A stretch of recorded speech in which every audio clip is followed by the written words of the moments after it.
Good afternoon. So today I can announce the government will welcome 750 Syrian refugees into New Zealand over the next 2.5 years. We'll also contribute a further 4.5 million for aid in the country.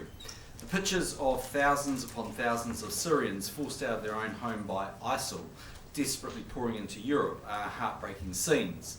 As the situation has visibly worsened in recent days, New Zealanders have become more concerned. The government shares this concern and is willing to do our part as good international citizens. The proposal Cabinet agreed to today would see us dedicate 150 places for Syrians within the existing 2015-16 annual quota of 750. On top of that, we'll take in a further 100 Syrians over the coming months, with another 500 over the next 2 years. So that's a total of 750 refugee places specifically for Syrians over the next 2.5 years. That means an additional 600 refugees over and above our existing quota to be welcomed into New Zealand over the next 2.5 years. The expected cost of this intake is $48.8 million, which is on top of the approximately $58 million we spend resettling quota refugees every year. What's important here is that we're able to back that offer with the appropriate support to help people to settle into life in New Zealand. That's why we've been careful to seek advice on issues like housing, translation services, health and education support. We'll continue to work our way through that advice to ensure the appropriate infrastructure is in place. Today's announcement comes on top of the contribution New Zealand has already made to the region. We have settled 121 Syrians since 2011 and contributed $15.5 million in humanitarian funding for those affected by conflict in Syria and Iraq. We have been assisting with educating young people and building schools and refugee camps in Turkey. We also, of course, provide tens of millions of dollars in core funding to agencies like Red Cross, UNICEF and the World Food Programme. The extra $4.5 million in aid we announced today will be used to further help cater for refugees in Turkey, Lebanon and Jordan. That brings our aid contribution to a total of $20 million. Finally, while this is a government decision, we're also seeing churches today offering to step up, and there is a role to play for the wider community. New Zealanders who want to help can volunteer with resettlement programs via the Red Cross and others. There will be other ways people can help, whether it be via financial donations, offers of employment, or potentially donated goods. They should contact the Red Cross about these matters. And vitally, what these refugees need most is to feel welcome and safe in communities that are willing to help them settle into and start their new life. Just in terms of the House this week, the government intends to make progress on the taxation, land information, offshore pensions information bill and the passport amendment bill. On Wednesday morning, the House will sit in extended hours to progress a number of settlement bills. And finally, in terms of my movements this week, I'm here today, but as you probably aware, tomorrow I'll be in Papua New Guinea for the Pacific Island Forum, and I'll be there for the rest of the week. How will this intake of Syrian refugees be selected? Yeah, so we'll go through the normal process that we do. The UN will be at the forefront of that. They provide the services they already do in terms of validation that they're actual refugees, and they look at health and other issues, but also our officials are involved and they apply the same vetting that we do already, which means that we can in fact either accept or reject anybody that comes. So our officials will be travelling I think to the region within the next 3 weeks or so. Is there a preference for refugees that are currently in Syria, or a preference for refugees that are in Europe? Look, I think there'll be a potential range of where people come from. Some will be in existing camps, others could be from other locations. Why didn't you take them more than 1 year? Primarily because of the pressure on the system. So these are people that are coming in an emergency category over and above other refugees we take. So the official advice I've had is what we're doing is already stretching the system. So if you take Mangere Resettlement Centre for instance, It has a limited capacity to the number of people it can take. It currently takes people in tranches of, it's historically been 120 per time. That's been expanded to 150 when all of the redevelopment's done. It might be able to handle a few more, so that's the first issue. And just the pressure on the ground for Red Cross and translation services and other things. Could you not have used the churches who have offered to, they think they can take over a crowd? Yeah, so a number of issues there. I mean, firstly, if people come with English language skills, then yes, that may well be the offer that we take up from churches. So the bulk of people will probably go into Housing New Zealand homes, and I think initially a great many of the people will come to Wellington because the biggest existing Syrian communities here in Wellington. There is also a Syrian community in Auckland, but obviously our housing resources are more stretched there. We'll look, I think, over time to establish another community around New Zealand somewhere. But if people have English language skills, then and they can get access to the other services that are required, then they may be able to move more freely around the country. What's happened in the space of a week when we asked you last week at this press conference, would you take an emergency intake, and you dismissed it? In a week, Well, I think over the course of the last week or so, what you have seen is much more graphic displays of a problem that's been there for actually bluntly a long period of time, but been more pronounced as people have poured into Europe. And I think you've seen lots of countries actually reflect on that. The United Kingdom over the weekend made a change. I think Australia is looking to potentially take more people. So my view is that New Zealand is generous when it comes to refugees. We take an annual quota. There's only 22 or 23 other countries that actually do that. This is only the second time in recent history I can think of us taking people as an emergency category. Last time was 1999 for Kosovo. So even when Helen Clark took people off the Tampa, she took them as part of the 750. So I think New Zealand's been doing a lot of different things, but I accept fully that the position is more pronounced anyway over the course of the last week. So on a per capita per GDP basis, is our response proportionate to what other developed countries are doing? Well, there's a range of reasons why other countries sometimes take more. They get more asylum seekers in some of those countries, but as said, I think there's only 22 or 23 countries that are in that category of taking a permanent UNHCR program. No, I was meaning generally on a per capita per GDP basis, New Zealand ranks quite lowly. I just wondered, in response to this current crisis, the measures you've announced today, are they as proportionate to what other developed countries are doing? I haven't seen any of that data, I don't know. The Minister's Office might be able to provide you that sometime. Prime Minister, do you think this is the right number? Is this going to help, or is it just symbolic? What do you think? Well, I think it's small relative to, if you think about in terms of the overall issues that these Syrian refugees are facing. There's, as we see, hundreds of thousands of them. But I think it's proportionate to what we're capable of handling easily and still providing a top quality service for people that come. It may well be, we know that a lot of the Syrians want to return home if they can. Obviously that's dependent on, amongst other things, ISIL not being a threat to them as they currently are. But I think most people would say, well, on an annual basis of taking 750, moving to broadly an extra 600 over the course of the next 2 and a bit years, that's a fairly proportionate So response. does this take pressure off in terms of that review for the government next year, because it is set out for the medium term? So I suppose, what does it mean for the review of the actual quota? So I've been reluctant to just bump up the overall number. As you've seen, I've rejected that notion on numerous occasions in recent times, and I stand by the view that we should have a proper review of that, and that will take place in the middle of next year. I think it starts in the middle of 2016. What does it mean long term in terms of our capacity to have a permanent increase? I don't know at this point. One of the issues, of course, would be if we went up to a number, let's say 1,000, and that looked like it maxed out our capacity to deal with refugees in a thorough professional way like we do, then that might not give us the flexibility of ever having an emergency budget.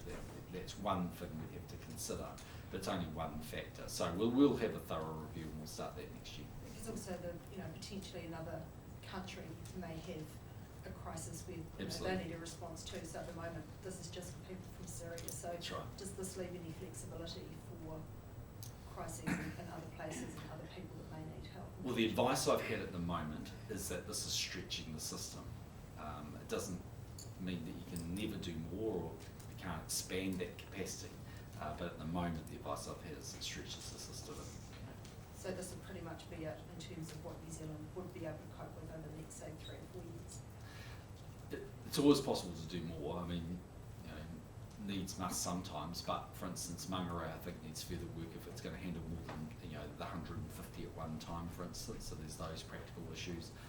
There's everything, translation services, whether people can get jobs, all of those other issues. How much of a difference did the public pressure and opinion make? I mean, how much of a difference did the photo of the little boy paddling on the beach make to this? Well, it builds public support because there will be a range of views. There will be a range of views. Some people will create the argument, well, there are potentially 58 million people in refugee camps. What about the plight of others? There'll be the threats from taking people from other countries. There'll be all sorts of different views, and for most part, most people's hearts melt when they see those types of pictures.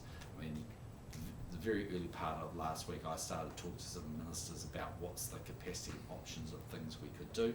By the latter part of the week, we started dealing with that with officials, but we'd already started the conversations before that picture, but there'd been many other pictures. Did that picture make a difference though? Oh, I think in terms of public support it might have, but we'd already started those conversations prior to that. Will the government knock back the Greens' attempt for the bill to be introduced tomorrow? Or Yes. So I mean, look. In the end, these are really serious matters, and I don't want to be flippant about these things. But it's very easy for opposition parties just to get up and say double the quota. Or someone on the weekend was reported in the media saying bring 10,000. With the greatest respect, that they actually understand what that actually would do to the system in New Zealand. It's not just that we are not a heavily populated country. We've actually got to be able to house people. We've got to be able to give them services. We've got to be able to do all of those things. And so I personally think that you've got to do these things professionally. And as people can see, this is I reckon a pretty good contribution. It's costing the better part of $50 million. We're bringing in 750 people affected by this current crisis. We've had 28 years of the same annual quota, so it's not like previous governments of any other political persuasion have been lifting the quota. I think we are responding in a proportionate way. So can the system cope then with the extra 100 in coming months? Can the system, what we've got in place now, actually deal with it? So the advice I've had from the officials is they can cope with what I've proposed today, but it's stretching the system. Does that mean you will rely on the support that people are offering at the moment when the public attention is on it? And are you concerned that some of those offers of support will go away? Well, inevitably these things are more heightened when the media coverage is so intense, and over time some of that might dissipate a little bit. But we take people on face value. I'm not questioning the churches. If they say that they've got some capacity and they want to help, we'll be taking up that offer for them to help. But practically, we also have to do our very best to allow people to settle well in New Zealand, and that means that communities work well. For instance, there'll be some that might go to Auckland because they'll have family members, because there is a Syrian community in Auckland. But for instance, in Wellington, there's quite a big Syrian community. But we can't simply put people, for instance, that might need intensive service support and have no language skills in with a family in a parish somewhere in New Zealand where they can't access those supports. That's just the practicality of what we're doing. Prime Minister, in terms of the wider problem, obviously any country taking refugees doesn't actually solve the problems in Syria. We've seen the United States with the airstrikes in Syria, and Australia now considering whether to use their fighter jets in airstrikes in Syria.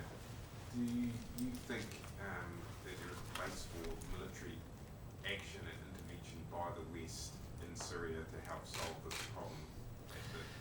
Well, I think it's a very difficult question to give a definitive answer to, because there's no question that if you had more military capability on the ground in the very short term, you could make some progress. But the challenge always is the long-term issue, and I think that's why President Obama and others have been very reluctant to put boots on the ground, because while in the very short term you can potentially deal with some of the ISIL people, what we know is that builds often generations of resentment and revenge, and that's not so easy to deal with. So I think in the end we've been strongly of the view that the people of Iraq, more challenging Syria, but the people of Iraq have to take control of their own destiny. It's why I think the steps that we're taking to train people is the right step.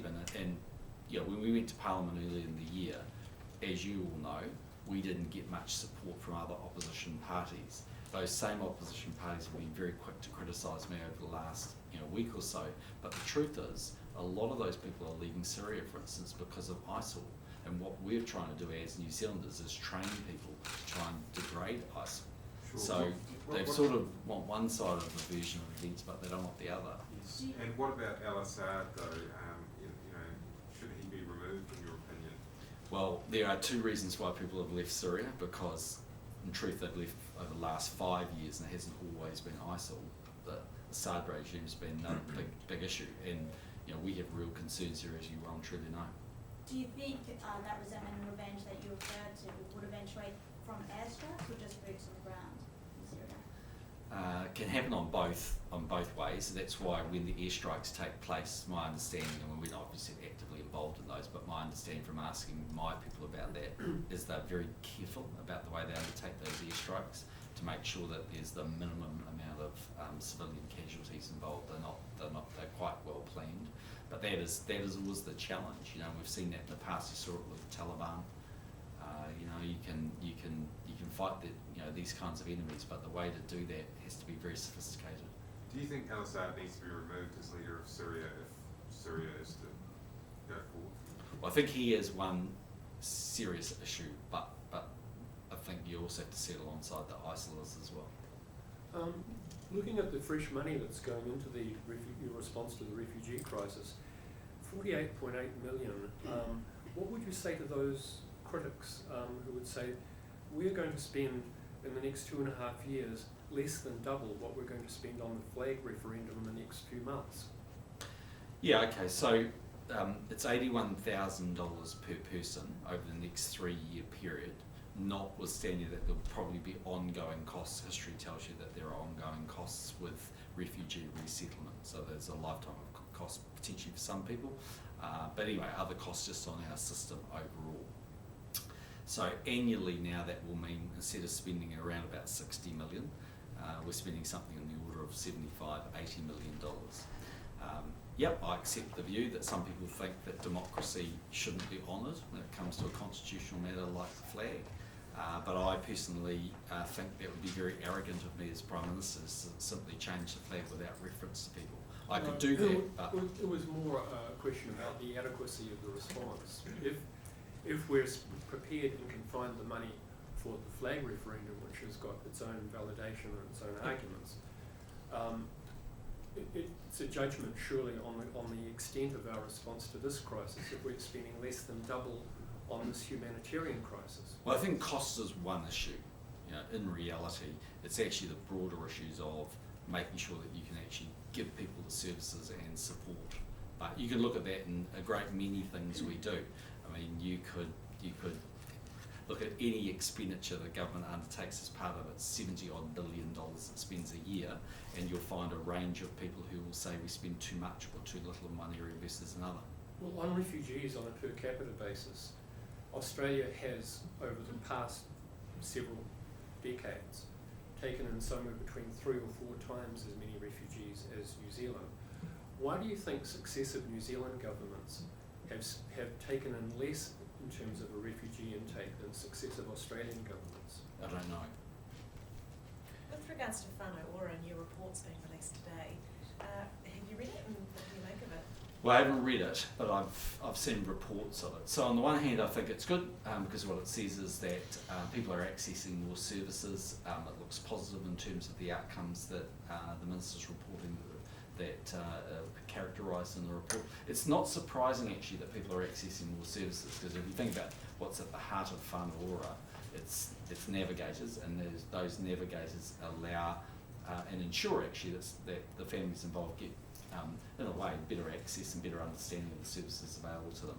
I don't think it takes away though from the Auditor General's report when she highlighted a number of issues, and I think the work that we're doing around commissioning agencies and others to improve the results of whānau ora is just as valid, but it's good that the report at least argues a strong case that things are improving. Do you think it will help to clear up some of the confusion around what whānau ora actually is? I don't know. It depends on whether people read the reports. No, I mean, I think a lot of people have a different range of views of whānau ora and what it's really all about. I've got my own concept in my mind of how it works and how it operates. I've had an opportunity to see it firsthand. I think it is a new way of dealing with issues, but I think there's a place for it. The actual report doesn't contain any sort of hard data in terms of those outcomes. Yeah. Is that satisfactory? Do you think they should have gone further and included data? Well, I think I just include it as one part of the general debate on whānau ora. It isn't going to stop people asking further questions, and ultimately further reports being done. As I said, the Auditor General's report, which made some pretty valid statements from what I can see, has been followed up, and there is a lot of change that's either occurred along the way prior to the report being written or after. It's really around particularly the commissioning agencies and how that works and how much is being spent on the navigators vis-a-vis administration. And will the government continue to support whānau ora and not implement any changes?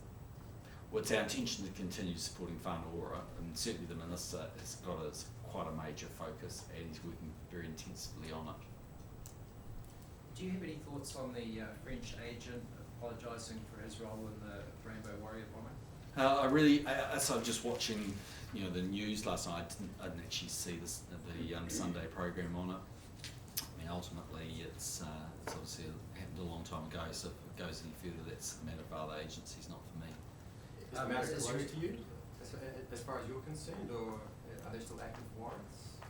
I don't know. You'd have to ask the police. I mean, theoretically, if there was to be any follow-up from that, it would be ultimately the matter for the police to determine whether they believe that there is a case that they would want to pursue. They need to then think through everything from the time that's elapsed to the capacity to prosecute that potential case.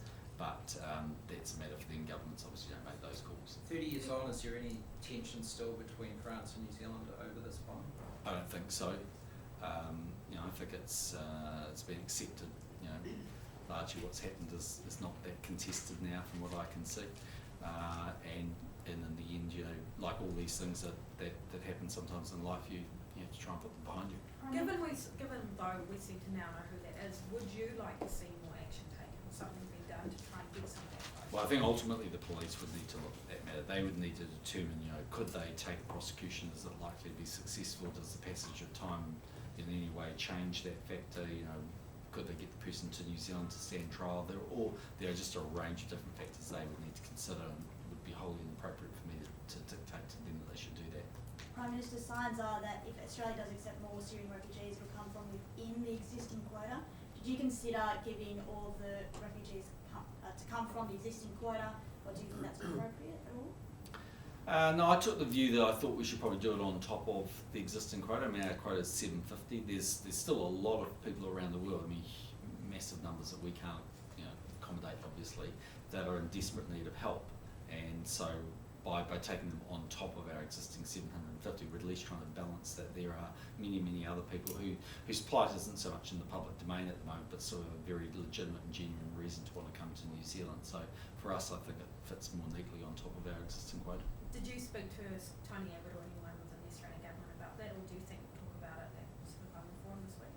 Look, I spoke to him or texted him over the weekend just to give him a heads up of what we're doing, so he wasn't blindsided by what we did. But it was pretty brief conversation. It was just to let him know that I was going to make an announcement on Monday. Is that so that you were in time with both making announcements about this? I don't know what announcement he's making. He didn't indicate that. We're friends, just as a matter of courtesy. I just told him what we're doing. New Zealand likes to envisage itself as being part of Asia. Do you think there'll be any backlash in Asia from our ready response to the refugee crisis in Europe, as opposed to our no similar matching response to the plight of, say, the Rohingya refugees in Malaysia and the Sri Lankans who are coming through Asia? Would they see this as a sign of New Zealand's significant ties are still to Europe rather than to Asia? I don't think so. I mean, if you think about the international coverage that the Syrian crisis had in the last week or two, I think most people would see that it's had a huge amount of global prominence. I mean, I look at a lot of international TV stations and the likes, and it's not just the New Zealand media that's been running this issue. So I think A, they would understand that, but B, I think if anyone was to ask me, I doubt they would, but if they did, the response I'd give them is the same one I gave you guys, which is to say that by maintaining the existing quota and then adding people on top of that, we're trying to at least balance and reflect that there are a great many people in need. I think we were just including them solely as part of our existing quota, then you could at least make the case that we're being a little unfair about that. So is there still places in that quota for refugees from the camps in Malaysia? In the 750, absolutely, yeah. Okay. Yeah. Just on Pacific Islands Forum, Yeah. fisheries is one of the areas where it's been put in to actually make some concrete decisions. Yes. Will New Zealand be pushing for a change to the current quota system, catches, and what involvement we have with policing? Yeah, so fisheries is likely to be a significant area of discussion over the course of the few days. Partly A, because they say it's a very large resource for them. Secondly, they're concerned about it from a poaching perspective, but also sustainability does matter to us. We think the quota management system works very well. It's the sort of technology and intellectual advice, if you like, that we can potentially give to the people of the Pacific Islands so that they can better manage their resources. So that will be part of the overall discussion that we'll have. Climate change is also being pitted as another one. Do you think, given New Zealand and Australia have, set their targets, that you'll actually be able to come to much agreement? Well, there's bound to be a discussion. I mean, it's one of the big 5 issues that will be on the table. I mean, I mentioned a great many of the Pacific leaders will be going off to Paris at the end of the year. I'll be more than happy to talk about, from New Zealand's perspective, what we've done and what we're doing. I think a lot of people understand the makeup and profile of our emissions target, but we'll be talking about that. But, for instance, in recent years, we've held the Energy Summit in New Zealand around renewable energy. We've rolled out a lot of those projects around the Pacific. So we'll be talking to leaders about how well that's working, the effectiveness of it, for instance. So, there's bound to be discussions. Do you expect those to be quite heated though? Many of those Pacific Islands are not happy with Australia and New Zealand. My experience is that they're not heated discussions, but they're open dialogue, but they're generally not heated.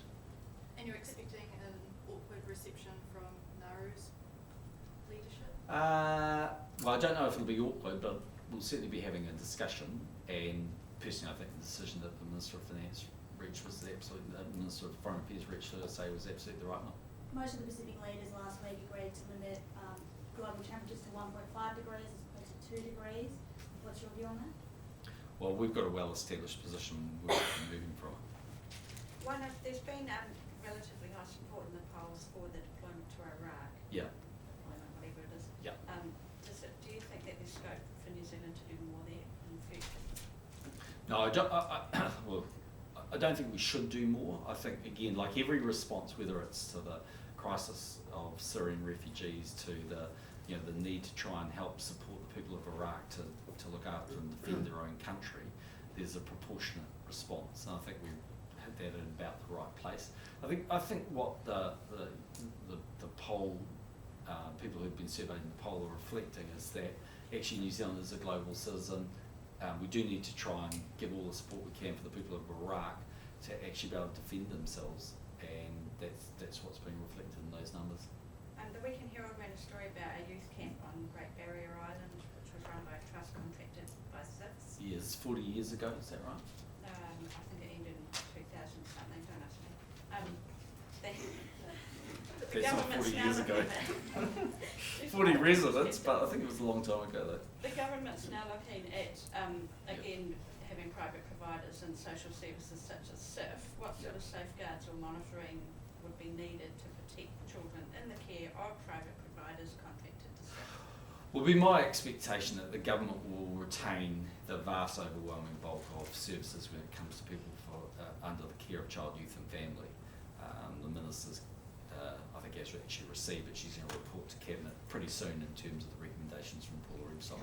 But in so much if there was any role to be played by private sector providers, then I would expect there to be a high level of conditions that are met, or a high benchmark for making sure that they maintain and deliver the services at the level that we expect. So I think that can all come down to the nature of the way those contracts are written. Judging by Talkback Radio, there's a widespread belief that for every single refugee that comes in under the quota, there is a vast multiple of family members who come in under family reunification. Can you clarify, just on average, how many more people come in per refugee by way of family reunification? Is it a multiple of many more times? On the best advice I have, of the 750 that we take, about 350 is about half the number again come from family reunification. Right. There are about 200 or 250 other people that come in a variety of different forms of essentially they're claiming refugee status at the airport. That number's been That's your reduced. asylum seekers. Yeah, exactly. There's some debate. Some people make the argument that then later on there are other people who come as family reunification that sit outside of that core group, and I just don't have a handle on those numbers. I can't tell you whether that's true.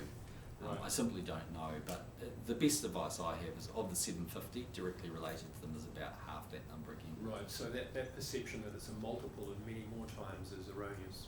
Well, on the advice that I had, that would be a correct statement. Yeah. Like I say, I just don't know. For instance, if a young person comes here on the Tampa, for instance, we bring them in as part of the 750, and then they get another family member that might come along later on down the track. 10 years later, if another brother comes in, where does that get counted? I suspect not against the 350, but I don't have good information on that. And the rationale for that is that's part of the successful the settlement Or process. family reunification? Yeah, absolutely. I mean, we have if you look at the sort of general test, I mean, it's where the nucleus of the family is.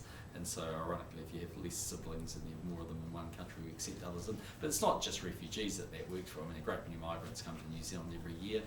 It's natural that they want to have their family members with them, and over time, the nucleus of their family migrates, say, from South Africa to New Zealand or some other country. Do you feel a personal connection with this, given your family history? Well, I mean, except my mother was effectively a Austrian Jewish refugee, and she obviously had the benefit of family reunification to get herself into the United Kingdom, and that completely changed her life. And if she hadn't had that, there's a very strong chance she would have been persecuted and gone to the concentration camps like some of her family members did. Look, in the end, I have a responsibility to do what I think is right for New Zealand and what works for New Zealand, and there are many things I do in relation to that, but I take advice obviously about what I think works and what can handle, and what we as a country can handle. The UN Commissioner for Refugees has just said that its organisations are financially broke, having to deal with this crisis in Europe. Is there any chance that New Zealand can spare any more cash in the following months to help that situation? Well, I guess what I'd say is that the move from 15.5 million to 20 will be welcomed. So the extra 4.5 million. I can't tell you what might happen in the future. I mean, as this thing escalates and the situation worsens, anything's possible. But at the moment, that's the appropriate step. And again, the Minister of Foreign Affairs is trying to balance a number of other initiatives he has. Does New Zealand contribute annually to that budget? You'd have to ask him. We give to a number of those different NGOs, but exactly the breakdown of how that works, you need to ask the Minister. Is there any circumstances under which you'd consider changing the flag referendum to include, the red peak flag or anything else? No, in a nutshell. I mean, we've gone through a really open process. I mean, the flag consideration panel basically in the end selected 4. They came to us. Yes, the government could have overruled them, or Cabinet could have overruled those. We didn't really feel terribly comfortable doing that. Red Peak was one of those in the narrowed down list of 40.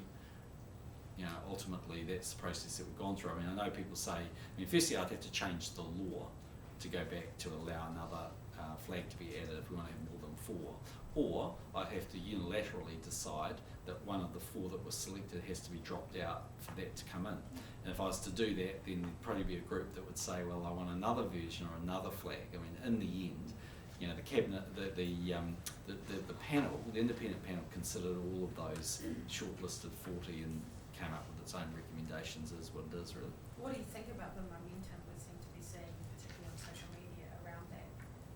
Well, I think this whole debate is going to generate a lot of discussion over the course of the next 4 or 5 months.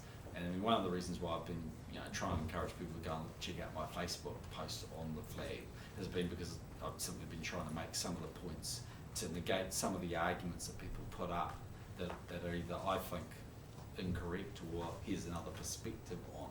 So at the moment, I think it's quite early days in terms of what ultimately might happen. It's very difficult to know, whether people will ultimately decide they want to embrace change. If they want to embrace change, what they want to change to. I mean, we are going through a very open and interactive process. I'm trying to think of another country that's done it this way. Pretty much every other country's just got up and said, here's your new flag. As far as I can see, I mean, there may be many other examples, but I can't think of many. So it's going to be an interesting debate. But if the debate does nothing else but generate a sense of what national pride and passion and patriotism means, then it's a very healthy debate to be having. Tim Rossers in the Gulf this week trying to get some movement on that free trade deal. Are the Saudis warming up any? Any more interested? I haven't heard any response from him yet, so we'll see how it You goes. haven't got a sense of any movement since your trip to Riyadh? Not yet, no. Are you concerned about the lack of competition for building supplies as highlighted by last night's 3 Investigates program? I didn't see the program. And what I'd say is that one of the things the government has done though to try and make sure there's more competition in building supplies was the change to the anti-dumping laws that we made. I don't know whether the points that were highlighted last night, how real they are and whether those actually do get passed on to consumers or don't. There's certainly arguments both ways. But in the end, there's people really feel as though the system isn't delivering for them. There's a number of avenues they could follow to try and push that argument along.